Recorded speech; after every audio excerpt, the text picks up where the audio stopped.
Hello विद्यार्थियों, mission excellence academy Allahabad में आपका हार्दिक स्वागत एवं अभिनंदन है। इसके पहले के वीडियो में हमने आपको मोल प्रभाज बताया था, उस पर न्यूमेरिकल भी कराया था। आज हम शुरू करेंगे हेनरी का नियम। लेकिन हेनरी के नियम के पढ़ाने के पहले मैं आपको कुछ सूचना देना चाहता हूँ। सूचना यही है कि यदि आपको किसी भी विषय में मेरे चैनल पर पढ़ाए गए किसी भी विषय में कोई संदेह है तो मेरे व्हाट्सएप नंबर पर आप मैसेज करिए और उस समस्या का समाधान एक अलग वीडियो बना करके किया जाएगा। ठीक, व्हाट्सएप नंबर है मेरा 88 53 466 466। तो आइए, ये व्हाट्सएप नंबर है। आइए, टॉपिक आपको बताया जाता है हेनरी का नियम। हेनरी का नियम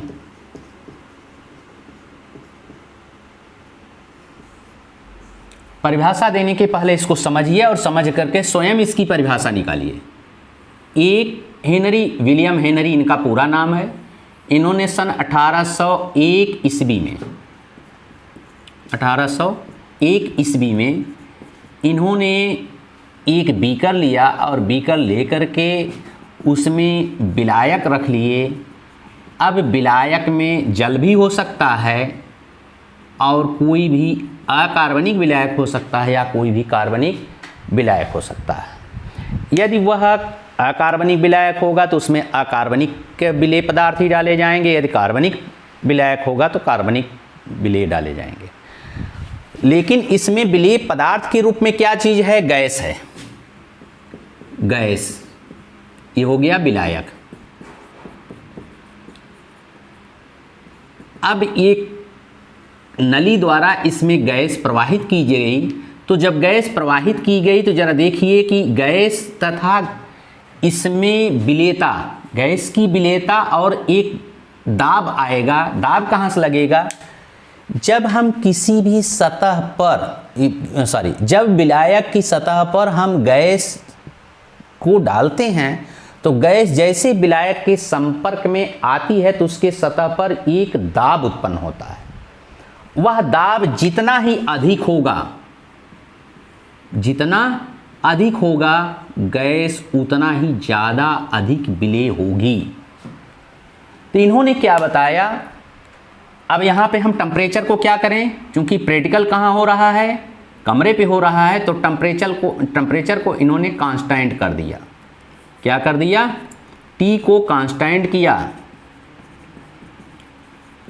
तो इन्होंने जो परिभाषा बताया किस आधार पे बताया, जरा ध्यान दीजिए।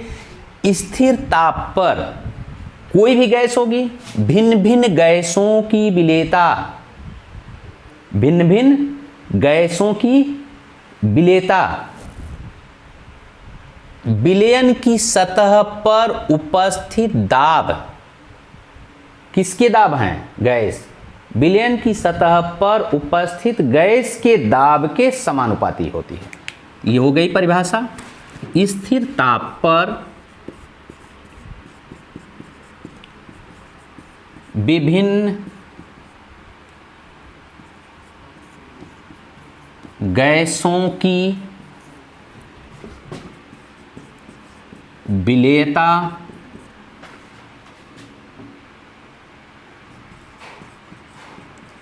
विलयन की सतह पर उपस्थित गैस के दाब के समानुपाती होती है।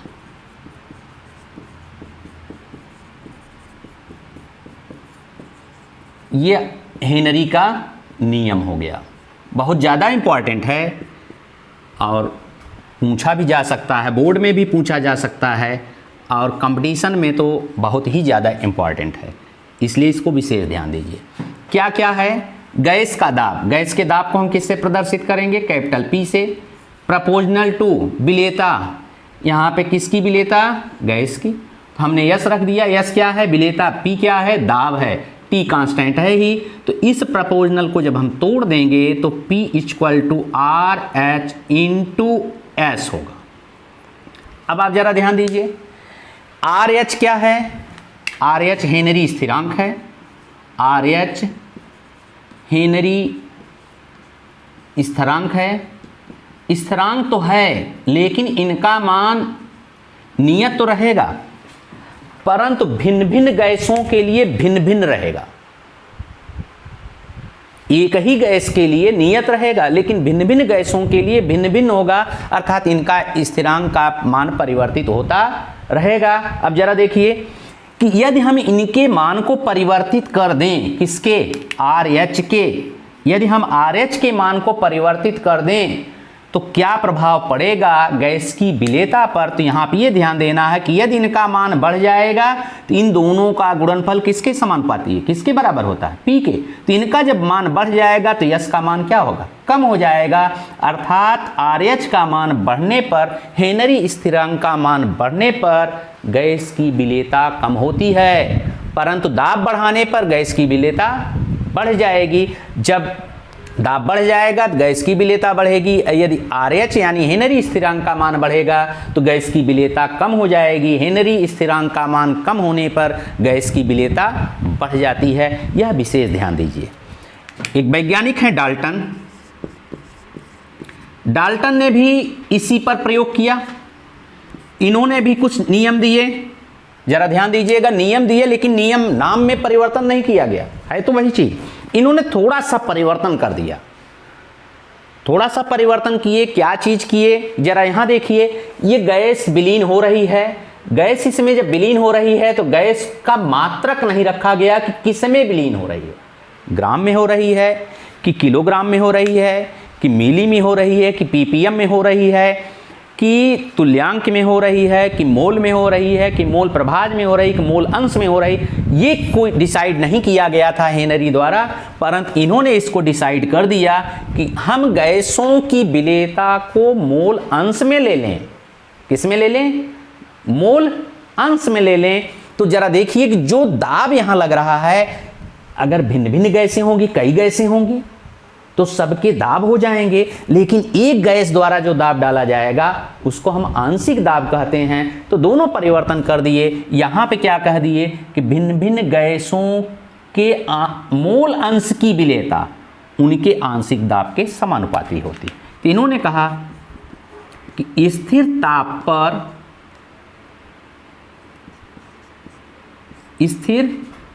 पर किसी गैस के मोल अंश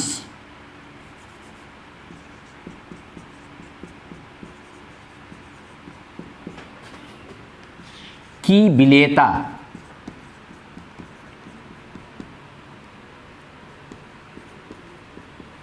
विलयन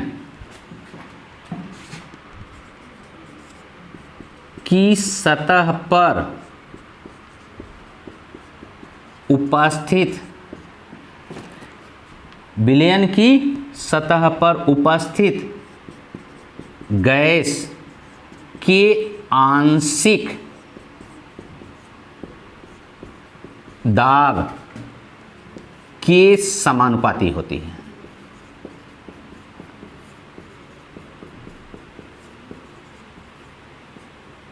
ये इनके द्वारा नियम परिवर्तित कर दिया गया, अर्थात हेनरी का नियम दोनों हैं, दोनों माने जाएंगे। अब यहाँ पे फार्मूला क्या निकलेगा? P प्रोपोर्शनल टू यक्स, जिसमें यक्स क्या है? गैसों के मोल अंश। अब हम प्रोपोर्शनल को तोड़ेंगे तो हमको आ जाएगा PH equal to R H into X, जिसमें आर एच हेनरी स्थिरांक है और यक्स क्या है? मोल अंश। मोल अंश यक्स हो गया, आर एच हेनरी स्थिरांक है। यहाँ पर भी वही चीज़ मिला, कोई परिवर्तन नहीं हुआ, अर्थात RH का मान भिन्न भिन्न गैसों के लिए भिन्न भिन्न होगा। RH का मान जितना अधिक होगा वहाँ पर मोल अंश यानी उसकी गैस की विलेयता मोल अंश में है, मोल अंश का मान घट जाएगा। RH का मान जब घटेगा तो गैस की विलेयता के मोल अंश का मान बढ़ जाएगा। यह आपको ध्यान देना है। P हो गया दाब, P दाब या आंशिक दाब, दाब ब्रैकेट में लिख लीजिए आंशिक दाब।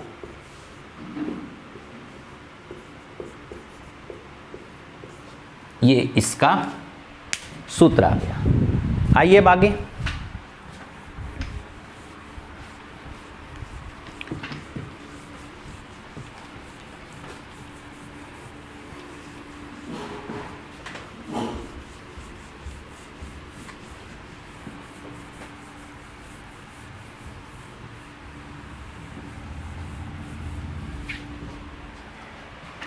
इनकी सीमाएं क्या हैं?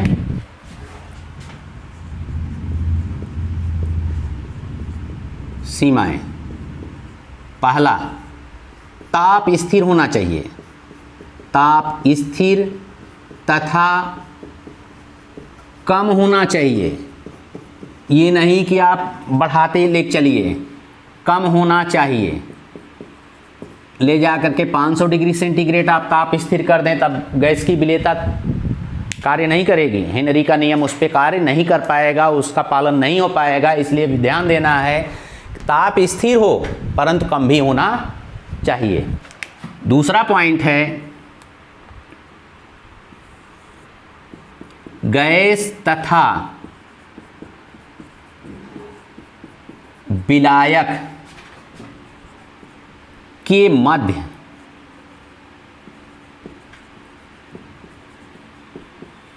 अभिक्रिया न हो, यानी गैस जो गैस हम विलायक में विलीन करते हैं उन दोनों के मध्य में आपस में अपक्रियाएं ना हो जाए। यदि आपस में अपक्रियाएं होंगी तो नया यौगिक बन जाएगा, और जब नया यौगिक बन जाएगा तो वहां पर कोई कार्य ही नहीं होगा, गैस की विलेयता ही नहीं दिखाई पड़ेगी। तीसरी चीज है उच्च दाब होना चाहिए। चौथा है जो गैस हम विलीन कर रहे हैं वह आदर्श गैस होनी चाहिए, आदर्श गैस होना चाहिए।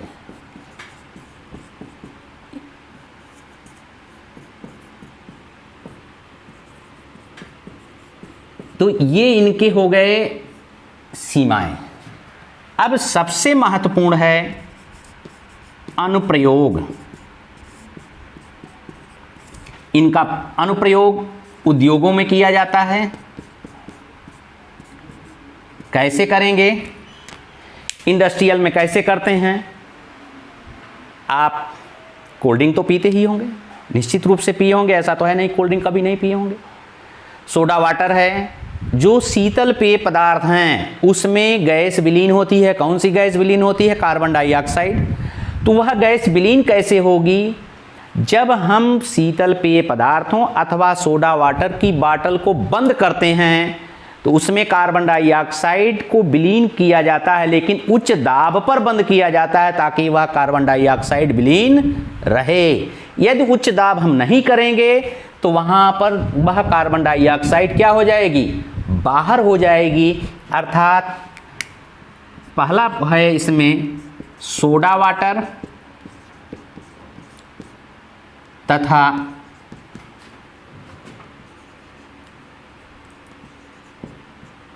शीतल पेय पदार्थों में CO2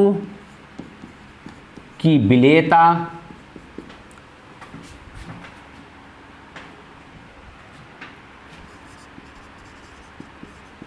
उच्च दाब पर होती है। यानी हम जब उसकी बाटल को बंद करते हैं तो हम क्या करेंगे? दाब को उच्च कर लेंगे। दाब को उच्च कर लेंगे तो CO2 उसमें विलीन रहेगा। दूसरा टॉपिक इनका है इसी में, दूसरा जो ऊंचाई पर जिनका मकान है, पहाड़ों पर रहते हैं या पहाड़ पर चढ़ते समय हम भी चढ़ते हैं, या कोई भी व्यक्ति जब पहाड़ पर चढ़ता है तो ऑक्सीजन का सिलेंडर लेके चलता है। क्यों लेके चलता है? क्योंकि जैसे जैसे ऊंचाई की सतह बढ़ती जाएगी, पहाड़ों की सतह पर जब वह व्यक्ति पहुंचता है तो वहाँ पर ऑक्सीजन की सांद्रता कम रहती है। किसकी अपेक्षा? पृथ्वी की सतह की सामान्य पृथ्वी जो होती हैं, उस पृथ्वी की सतह पर सामान्य ऑक्सीजन की सांद्रता की अपेक्षा पहाड़ों पर ऑक्सीजन की सांद्रताएं कम होती हैं। जब सांद्रता कम होगी तो जब हम श्वसन क्रिया करते हैं तो ऑक्सीजन की सांद्रता हमारे शरीर में कम जाएगी, जिसके कारण रक्त तथा ऊतकों में, शरीर के कोशिकाओं में, ऊतकों में भी ऑक्सीजन की सांद्रता कम हो जाती है। जब ऑक्सीजन की सांद्रता कम हो जाएगी, ऊतकों में O2 की सांद्रता कम होती है, कम होगी। कहाँ पर? जब व्यक्ति पहाड़ पर चढ़ता है, ऊंचाई पर रहता है, जिसके कारण व्यक्ति कमज़ोर हो जाता है, कमज़ोर होगा तथा उनकी सोचने की क्षमता घट जाती है, अर्थात वह बुद्धिमान कम होते हैं, जिसके कारण इसी तरह का एक रोग कहा जाता है जिसको हम कहते हैं एनॉक्सिया।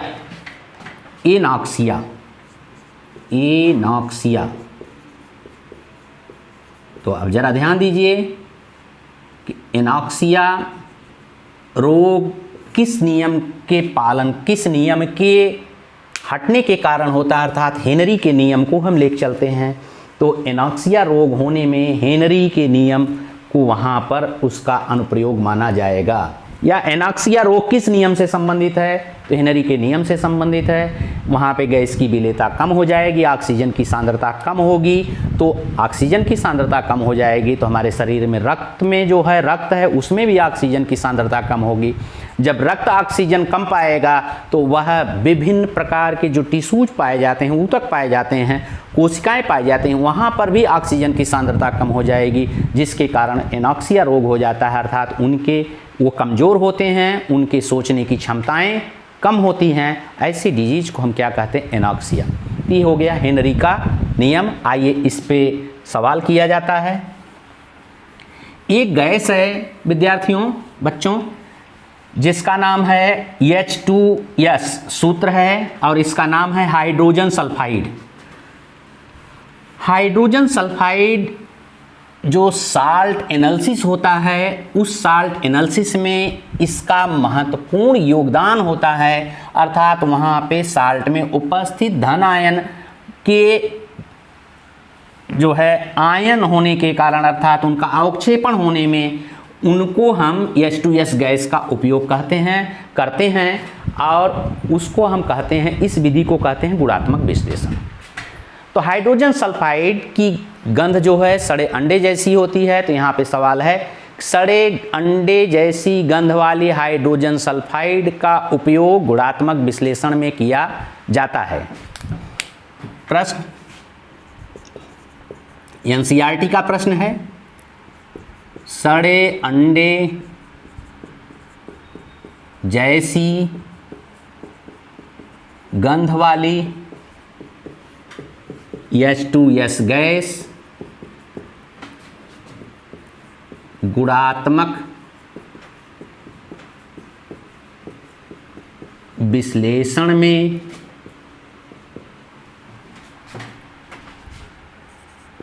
उपयोग की जाती है।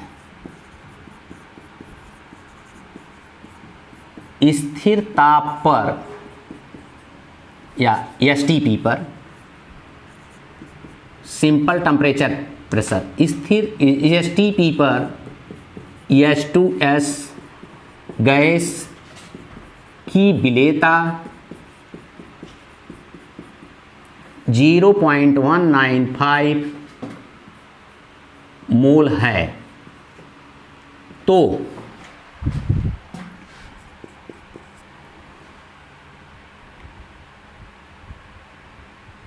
हेनरी स्थिरांक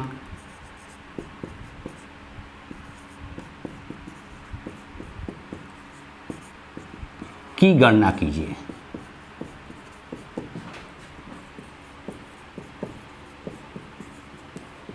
अब आपको लेके चलना है P equal to R H into X के। अब आपको STP दिया गया है, STP पर STP यानी सिंपल टेम्परेचर प्रेशर पर दाब कितना होगा, 1 बार होगा, ये बार इसका मात्रक है। ताप कांस्टेंट है, 0 डिग्री सेंटीग्रेड होता है जिसको हम 273 केल्विन कहते हैं। ये हो गया, ब्रैकेट में लिख लेंगे 0 डिग्री सेंटीग्रेड, ये स्थिर है, इससे कोई बहुत मतलब नहीं है। तो दाब हो गया, ताप हो गया। अब आपकी विलेयता इसमें देखनी है कि गैस की विलेयता विलायक में कितनी होगी, यही चीज़ आपको ध्यान देना है। और ये दे रहा है कितना विलेयता, विलेयता दे रहा है 0.195 मोल। अब मोल तो दे दिया लेकिन मोल अंश नहीं दिया है, मोल प्रभाज नहीं दिया है। इसके लिए अब क्या हम निकालेंगे, निकालना होगा यहाँ पर जरा देखिएगा XH2S यानी X का मोल अंश किसका है, H2S का, ये बराबर किसका होगा, H2S की विलेयता, H2S की ऐसे लिखेंगे विलेय H2S बटे विलेय H2S, यहाँ का मोल ये हो गया, अब प्लस विलायक का मोल। अब आपको ये ले चलना है, तो विलायक क्या चीज़ है, जल है, तो जल कितना है 1000 ग्राम होगा, क्योंकि किलोग्राम हम ले चल रहे हैं। तो यहाँ पे हम लिखेंगे क्या, जल का मोल, ये बराबर हो गया 1000 बटे यानी 1000 ग्राम हो गया। जल का अनुभार कितना होता है 18, इसको हम कैंसिल कर देंगे तो आएगा 55.5। इसके पहले के वीडियो में आपको इस तरीके के मोल निकाले गए हैं, ये विलायक हो गया। तो यहाँ पर हम लिख चलेंगे XH2S इक्वल टू H2S का मोल कितना दिया गया है, ये आपका यहाँ पे लिखा गया है विलेयता, H2S की विलेयता इतना मोल है, तो हम लेके चलेंगे 0.195 अपान फिर विलेय H2S का मोल 0.195 अब प्लस विलायक का मोल यानी जल का मोल, तो जल का मोल कितना हो गया 55.5 और ये बराबर हम सॉल्व कर देंगे तो इसको आएगा कितना 0.195 अपान, अब इसको हम ऐड कर लेंगे बेटा तो ये हो जाएगा 55.695। इसको भाग दे दीजिए और जब भाग दे देंगे तो देख लीजिएगा भाग दे करके, हम तो यहाँ दे ही दे रहे हैं 0.0035 ये आया। ये क्या हो गया यक्स का मान, यक्स H2S। अब आपको सूत्र के आधार पर जरा देखिए कि यक्स H2S निकल आया, P निकल आया तो RH का मान निकलेगा। तो अब P equal to RH into X, ये तो आपको मालूम है, तो RH बराबर हो जाएगा P बटे एक्स के। तो RH बराबर हो गया, P कितना दिया गया है 1 बार दिया गया है, 1 हम रखेंगे और बटे कितना रखेंगे यक्स का मान अभी निकाले हैं 0.0035। अब इसको हम RH और सॉल्व कर लें तो RH पॉइंट हटा दीजिए तो ये हो जाएगा 1, 4 0 बढ़ा दो बेटा क्योंकि 0.4 स्थान पे बाद में है तो ये हो जाएगा 35। अब भाग दे दीजिए, अब भाग दे देंगे तो वो जो निकलेगा वही RH इतना बार हो जाएगा, क्या होगा बार। ये इसका आंसर हो गया, या कहिए इसको हम भाग दे करके आप भी निकाल सकते हैं, हम भी निकाल सकते हैं, आप निकाल लेंगे तो थोड़ा सा आसान हो जाएगा। ये टॉपिक हो गया। तो यदि इस हेनरी के नियम में कोई भी समस्याएं आपको हैं, सवाल इस पे लगाइए और इसको पढ़िए। यदि समस्या है तो मेरे व्हाट्सएप पर अवश्य आप मैसेज करिए। साथ में व्हाट्सएप नंबर भी डिस्क्रिप्शन बॉक्स में दिया गया, वीडियो के डिस्क्रिप्शन बॉक्स में दिया गया है। आप अपनी समस्या को निसंकोच बताइए और आपकी समस्या लीक नहीं की जाएगी, बल्कि समस्या का समाधान किया जाएगा, आपका नाम सामने नहीं आएगा। वीडियो को लाइक करिए, शेयर करिए, चैनल को सब्सक्राइब करिए। यदि आप सब्सक्राइब करेंगे तो कोई भी वीडियो डाला जाएगा, कोई भी सूचना रहेगी तो आपके सम्मुख बहुत जल्दी ही पहुंच जाएगी। आज का टॉपिक इतना ही।